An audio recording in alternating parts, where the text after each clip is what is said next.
Maintenant, j'invite le député de Roberval, le chef du Parti libéral du Québec, le premier ministre du Québec, M. Philippe Couillard, à venir vous adresser la parole.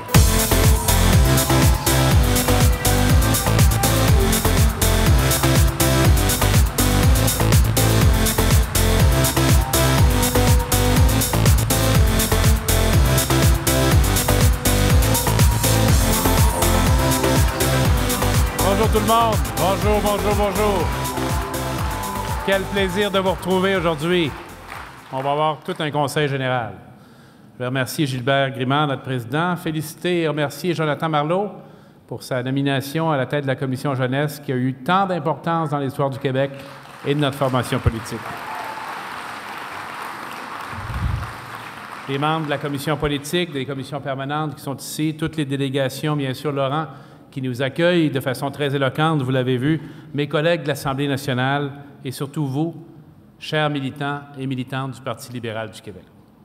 Vous savez, comme militants du Parti libéral du Québec, on a une grande responsabilité qu'on a toujours exercée, celle de contribuer à l'avancement du Québec par nos idées, par nos échanges et nos débats. On vous l'a dit tantôt, le Parti libéral du Québec fêtera bientôt son 150e anniversaire. Et c'est un parti, Robert Bourassa le disait, le Parti libéral du Québec, un parti qui a toujours été de son temps. J'ajouterais, et même un pas en avant. Parce que le rôle d'un leader, le rôle d'une formation politique, c'est de montrer la direction et la destination à la fois. De dire à la population, vous avez vu l'horizon, vous voyez la ligne d'horizon? Nous voyons ce qu'il y a à l'autre côté de la ligne d'horizon. Oui, les flots sont agités, il y a des récifs, on les voit, mais on sait ce qu'il y a là, on sait la destination, on sait comment y arriver, et on va y arriver ensemble, et on entraîne tout le Québec avec nous quand on prend ces décisions et ces orientations d'avenir, comme Bourassa lui-même. Alors que plutôt que de répondre oui à ceux qui voulaient qu'on ait des centrales nucléaires tout le long du Saint-Laurent, a dit non, moi je vois plus loin, je vois plus grand, et je choisis l'hydroélectricité du nord du Québec. C'est ça notre rôle, c'est ça notre histoire. Soyons-en fiers, continuons de l'assumer jour après jour pour l'avenir du Québec et celui des générations qui nous suivent.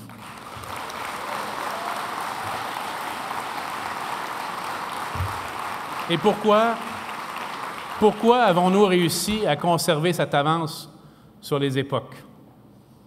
À cause de vous.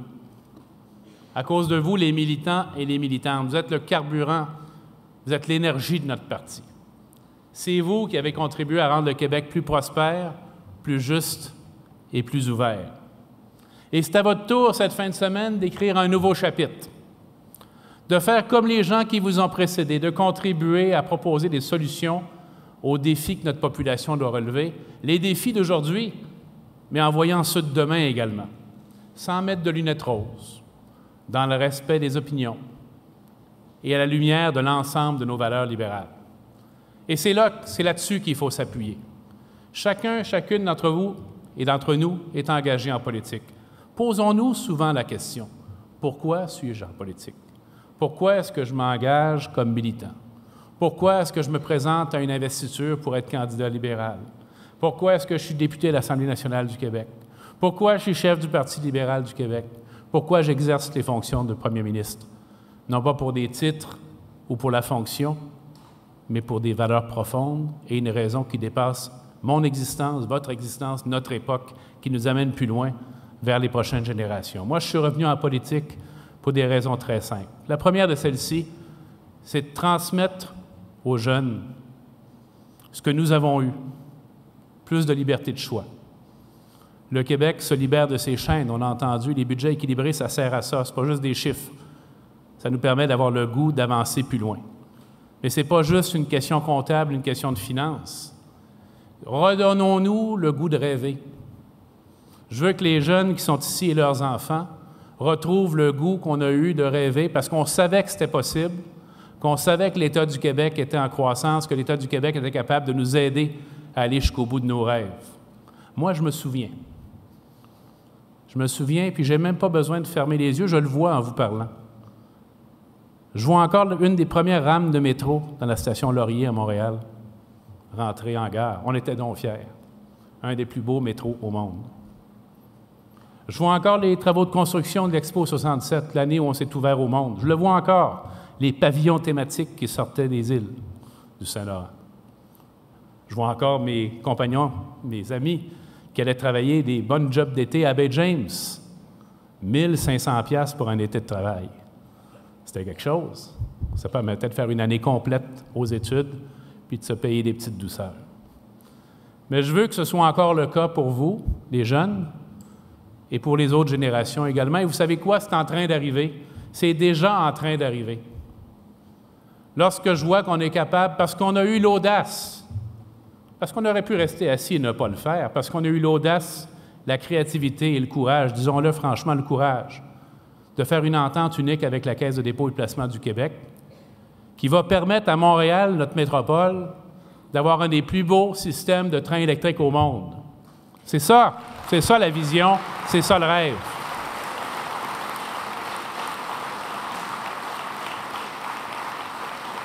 Mais il ne faut pas oublier la racine du rêve. Pas d'audace, pas de créativité, pas d'entente avec la Caisse, pas de projet. Le rêve qui se réalise aujourd'hui, et j'ai ressenti la même fierté que celle dont je vous parlais tantôt quand je voyais les premières voitures de métro. Le rêve d'aujourd'hui qui se réalise, c'est de voir un avion de ligne qui a été fait au Québec, inventé par des Québécois, certifié au Québec, qui va dans le monde entier parler de nous autres. C'est ça ma fierté.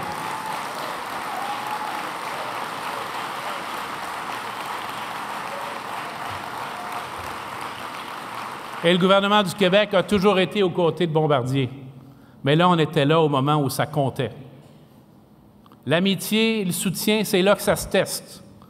Quand c'est risqué, quand c'est incertain, quand on n'est pas sûr. C'est là qu'on démontre notre confiance en l'avenir. Je le redis très simplement et très franchement parce que ça a été dit par d'autres. Pas de geste courageux d'investir dans la série C, pas de commande de série C. Le gouvernement du Parti libéral du Québec, là aussi, a eu la vision qui nous permet de placer le Québec au premier rang, dans les 3 premiers rangs des grands constructeurs d'avions du monde. Ça vaut bien des choses, ça vaut l'Expo, ça vaut le métro, puis on va aller encore plus loin. Mais je veux que ça veuille dire quelque chose pour tout le monde au Québec. Pas juste pour les grandes villes. Le projet du train électrique est à Montréal, mais il faut que ça intéresse et que ça implique tout le monde au Québec. Nos petites et moyennes entreprises partout au Québec, nos ressources naturelles. Quand on parle de train électrique, moi je dis aux gens que je rencontre dans le monde entier, « Hey, au Québec, on a des mines de lithium pour les batteries. On a de l'aluminium fait sans carbone. On a les matériaux parce qu'on a l'industrie aéronautique. Puis les voitures de métro, ils se font à la Pocatière. Merci Claude Béchard en passant. C'est là qu'ils se font actuellement, les voitures de métro. Alors oui, pour transmettre aux jeunes le goût de rêver, le pouvoir de rêver puis d'accomplir leurs rêves, en faisant le redressement du Québec qu'on a fait et qu'on va maintenir, puis en assurant la relance du Québec, on vous l'a dit tantôt, pas pour l'économie d'hier, pas pour refaire les batailles du siècle dernier, pour la nouvelle économie qui est pleine de défis, mais également pleine d'opportunités pour nous les Québécois. Et tout ça, on le fait parce qu'on sait dans la direction où on va, mais on sait également sur quoi on s'appuie pour avancer au Québec. Merci, Claude Ryan, d'avoir écrit ça dans ce livre. Je vous demande de le lire souvent. Je vais peut-être vous surprendre, il m'arrive souvent de le regarder lorsque des décisions sont difficiles à prendre, lorsqu'il y a des changements d'orientation à annoncer, lorsqu'il y a des choix difficiles à faire. Comment est-ce que tout ça cadre avec les valeurs de notre formation politique? Et il est bon de les rappeler, parce qu'on les connaît tous, bien sûr, et toutes, mais il est bon de voir de quelle façon elles ont été construites. Vous allez remarquer qu'elles sont construites avec l'équilibre. C'est rare qu'une valeur est isolée comme ça, libre. Elle est également accompagnée de son contrepoids, qui nous rappelle que gouverner, c'est faire des choix d'équilibre. Alors, les libertés individuelles, oui, certainement, dans le mot libéral, il y a le mot liberté, je vous l'ai dit souvent lors de la campagne électorale de 2014. Mais la liberté, dans le respect d'une société démocratique, de ses lois, de ses règlements, de la société civile. La société civile, c'est vous, c'est nous, c'est un parti politique, mais c'est également notre gouvernement qui dit aux grands intervenants économiques du Québec, Je veux parler d'emploi avec vous autres. On a des défis démographiques. L'économie mondiale est difficile. Je veux qu'on parle ensemble d'emploi, mais je veux en parler avec le patronat, puis je veux en parler également avec les chefs syndicaux, avec toute la société du Québec. C'est toujours ce qu'on a fait, nous, les libéraux. Et bien sûr, notre fibre fondamentale, notre ADN, c'est le développement économique et l'entreprise privée. Mais pas tout seul. Pas tout seul.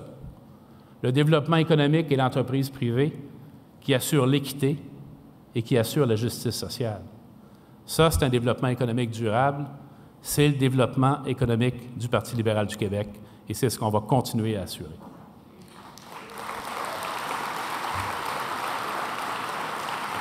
Et il y a, bien sûr, notre identification au Québec, notre grande fierté d'être Québécois, notre très grande fierté d'être Québécois, mais également notre fierté d'avoir notre appartenance canadienne, notre citoyenneté canadienne de ce grand pays, cette citoyenneté que le monde entier nous envie, qui nous ouvre les horizons, qui nous fait partager, qui nous fait interagir avec nos concitoyens d'un océan à l'autre, au-delà de nos différences, de trouver des points communs. Identification au Québec, appartenance canadienne. Voilà ce à quoi nous croyons. Et disons-le très franchement, parce que certains en doutent, il faut donc le répéter, parce que, mes chers amis, si nous ne le disons pas, nous, les libéraux, qui va le dire? Il faut dire très fort et très haut. L'appartenance canadienne fait partie de l'identité du Québec. C'est notre histoire, c'est notre patrimoine. On va le garder, puis on va le développer, et on va l'utiliser comme moyen de développement pour le Québec. Et le dernier né de ces valeurs libérales, le grand cadeau de la Commission jeunesse, c'est l'équité entre les générations. C'est-à-dire que quand tu prends une décision, tu penses à ceux qui vont suivre, celles qui vont suivre. C'est pour ça qu'on équilibre les finances publiques. C'est pour ça qu'on contrôle notre dette. Pour ne pas empiler des dettes sur leur carte de crédit, puis leur permettre aussi aux prochaines générations de prendre des décisions puis d'être libres de leurs choix. Et ça s'accompagne pour nous d'un grand devoir, d'un devoir unique en Amérique du Nord, parce que nous gouvernons, le Parti libéral du Québec, notre gouvernement, nous gouvernons la seule nation, le seul État à majorité francophone en Amérique du Nord. On a donc un devoir fondamental de faire la promotion de notre langue, la promotion de notre culture, la promotion de notre Québec, ici même chez nous, au Canada et partout dans le monde. C'est ce que Paul Gérin-Lajoie nous a laissé, c'est ce qu'on fait, c'est ce qu'on va continuer à faire.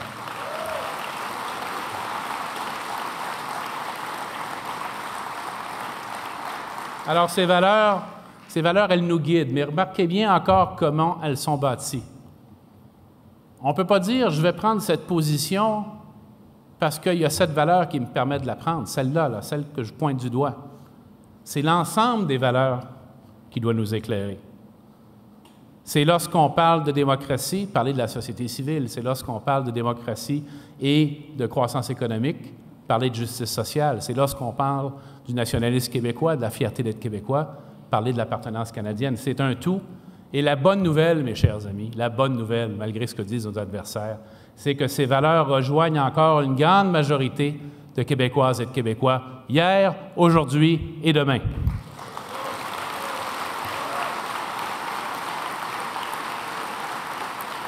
Et moi, je suis revenu aussi en politique pour solliciter votre confiance comme chef du Parti libéral du Québec. Souvenez-vous de ce qu'on a dit pendant les débats de la course à la direction. Moi, je veux qu'on ouvre les débats. Je veux que les portes soient ouvertes. Je veux que le monde se sente en entière liberté de dire ce qu'il pense, de générer des idées, de débattre. Ne craignons pas les différences d'opinion, accueillons-les, utilisons-les. Disons merci à ceux et celles qui se lèvent dans nos assemblées pour exprimer une opinion différente. Disons-leur bienvenue, fais-le encore, j'en ai besoin.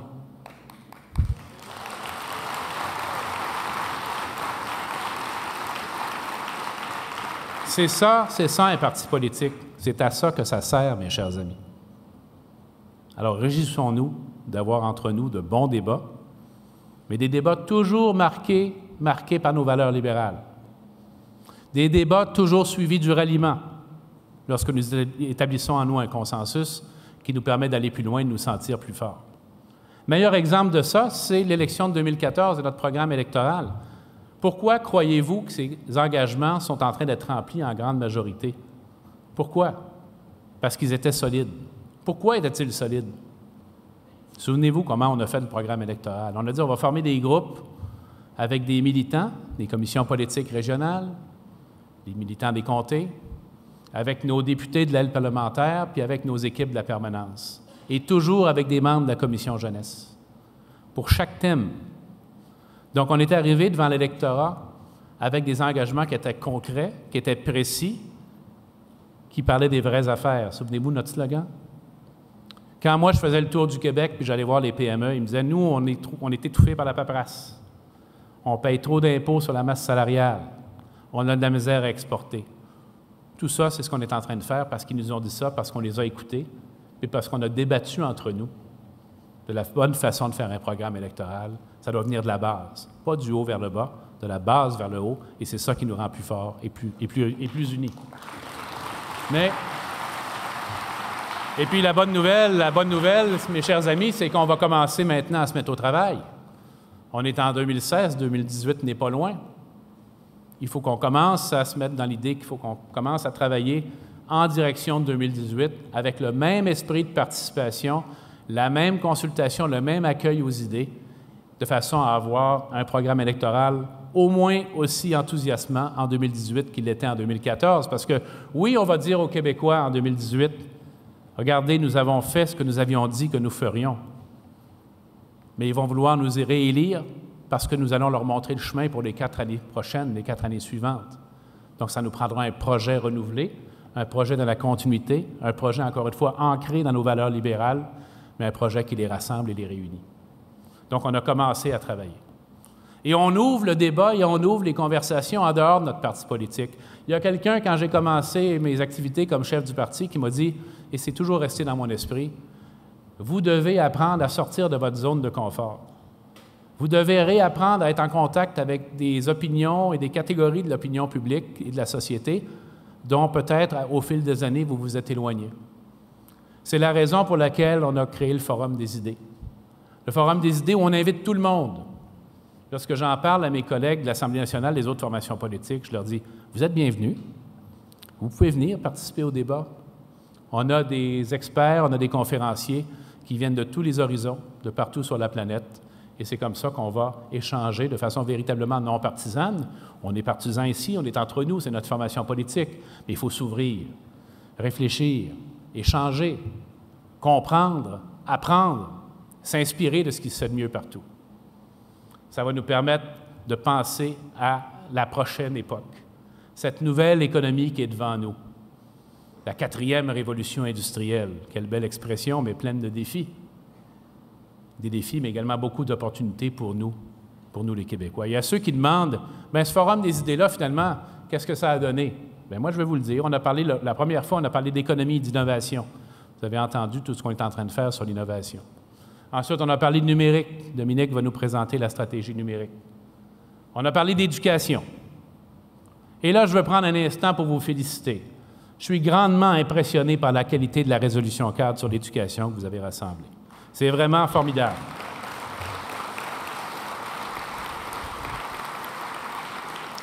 Et pourquoi elle est de bonne qualité? Parce que vous vous êtes basé sur les données probantes, sur la science. Qu'est-ce que la science nous donne comme indication? Quelles sont les meilleures politiques ailleurs qui peuvent être appliquées chez nous? Et on continue. La prochaine édition du Forum, à l'automne, elle sera sur les politiques sociales, toujours ce lien essentiel entre la croissance économique et la justice sociale. Alors, on va discuter de thèmes que les gens ne s'entendent pas à voir, nous, libéraux, discuter. L'idée d'un revenu minimum garanti semble bien audacieuse et bien lointaine, mais d'autres pays veulent en faire l'expérience. Ayons au moins le temps d'en discuter et d'apprendre des expériences des autres et de voir ce que ça veut dire potentiellement. Avantages, inconvénients. Mais on va en débattre, on va écouter, on va apprendre. Les autres politiques sociales également pour lutter contre la pauvreté. Donc, on a toujours été, on n'a jamais arrêté de l'être, là, entendez-moi bien, mais on doit l'être encore mieux, un parti d'idées, un parti de débat, un parti qui se modernise à tous les jours. On a adopté une nouvelle constitution, il y a inscrit un code d'éthique. On doit continuer à donner plus de liberté d'action à nos associations de comté, à nos régions. Utiliser nos instances, nos commissions permanentes, nos associations de comté. Et on est réunis, je le répète, cette fin de semaine pour parler d'éducation. Et là, je pense que j'ai vu Marc Tanguay dans l'assistance qui nous a rappelé un anniversaire que, ma foi, Marc, on a failli oublier si tu ne l'avais pas rappelé. Écoutez bien ça, le 13 mai, aujourd'hui c'est le 13 mai, le 13 mai 1964, c'était l'adoption du projet de loi 60 à l'Assemblée législative du Québec qui décrétait la création du ministère de l'Éducation du Québec. Et ça, c'est une création du gouvernement libéral de Jean Lesage avec Paul Gérin-Lajoie. Merci, Paul Gérin-Lajoie, d'être encore parmi nous et de venir nous parler d'éducation au Forum des idées, en commission parlementaire, et de nous rappeler les raisons pour lesquelles le système d'éducation a été créé au Québec et les principes sur lesquels il s'établit. Et ce qu'a dit Sébastien Proulx au cours des dernières heures, c'est directement relié à l'héritage de Paul Gérin-Lajoie et au grand héritage du Parti libéral du Québec. Soyons-en fiers.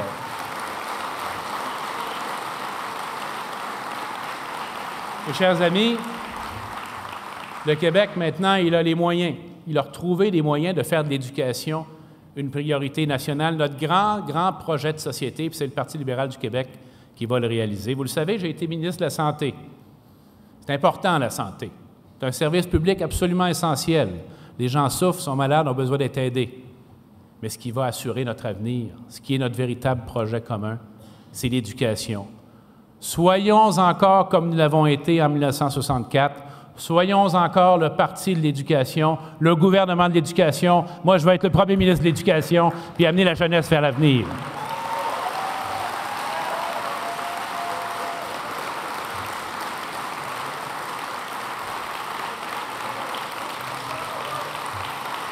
Voilà.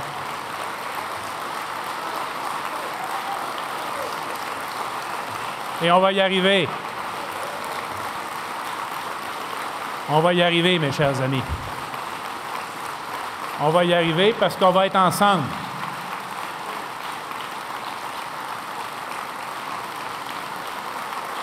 Oui. Vive l'éducation, vive le Québec. Pour y arriver, j'ai besoin de vous. J'ai besoin de vos idées. On va réfléchir ensemble sur cette question. Elle est formidable, la résolution. On peut certainement en discuter et même l'améliorer. Et on va en parler ensemble. Mais cette fin de semaine, on est en région. Et je veux qu'on parle de nos régions. C'est l'autre thème de notre Conseil général. J'étais à l'Union des municipalités du Québec, à l'UMQ. Monsieur le vice-président est parmi nous, le maire de Drummondville. Où est-il? Monsieur Cusson, êtes-vous parmi nous? Je crois que vous l'étiez tantôt. C'est le premier vice-président de l'UMQ. On est en train d'établir une véritable révolution dans la relation entre le gouvernement du Québec et les municipalités.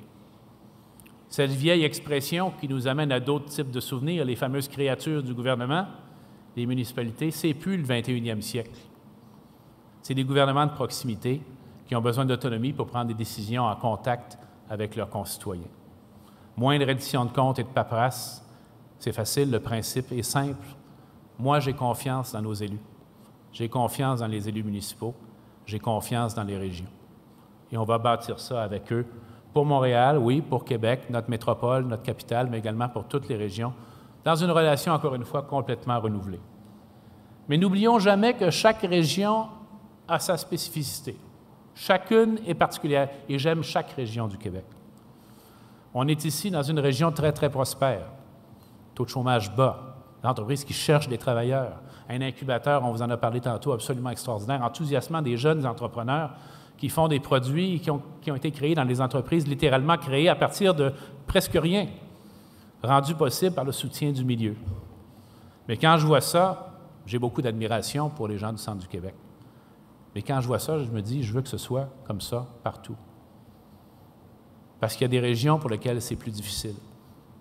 La mienne, Saguenay-Lac-Saint-Jean, tellement exposée au cycle de la forêt, au prix des matières premières, la Côte-Nord, la Gaspésie, avec ses grands défis. Et un petit mot sur les îles de la Madeleine aujourd'hui. J'ai vu Germain avec sa délégation des îles parmi nous. Là encore, le gouvernement libéral a fait preuve d'audace, de courage et de créativité. On est allé aux îles il y a quelques jours à peine, où les Madelinos nous ont accueillis avec leur grand sourire, avec leur courage, malgré les épreuves, les tragédies toutes récentes, avec beaucoup de bonne humeur dans le cœur et beaucoup de confiance. Puis on leur a dit, nous allons faire ce que vous attendez depuis 30 ans. Nous reconnaissons les caractères spécifiques des îles de la Madeleine, nous reconnaissons le caractère insulaire. Les politiques du Québec vont s'appliquer à votre réalité, pas pour vous donner des avantages, non, non, pour vous mettre sur un pied d'égalité avec tous les Québécois, parce que vous êtes notre avant-poste dans l'océan, et on a besoin de vous, on a besoin de votre prospérité, et c'est avec vous qu'on va la bâtir également.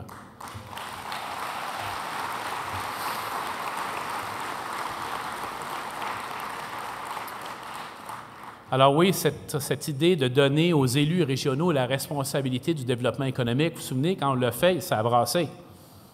Il y a eu des protestations, il y a des gens qui n'étaient pas certains que c'était la bonne voie à suivre.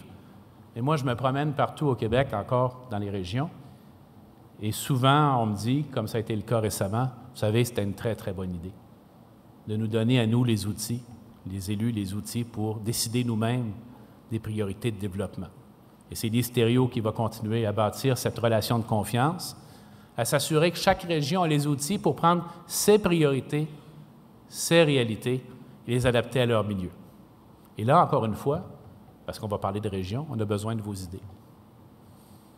Alors, mes chers amis, vous êtes devant nous une fin de semaine, vous allez le dire également, très bien remplie. Je vois qu'on est mobilisés. Comment nous mobilisons-nous? Avec nos valeurs, avec notre histoire, nos 150 ans, avec l'histoire de Paul Gérin-Lajoie, des grands libéraux, mais avec vous, les militants et les militantes, avec toute notre équipe, on va être à l'écoute. Je vais vous écouter avec mes collègues cette fin de semaine. On va faire avancer ensemble nos communautés. Quand les régions avancent, c'est tout le Québec qui avance. Une région n'enlève jamais rien à une autre. Une région plus prospère fait grandir tout le Québec. Et ça, on va le réaliser ensemble. Bon conseil, ensemble, on va faire avancer le Québec. Merci.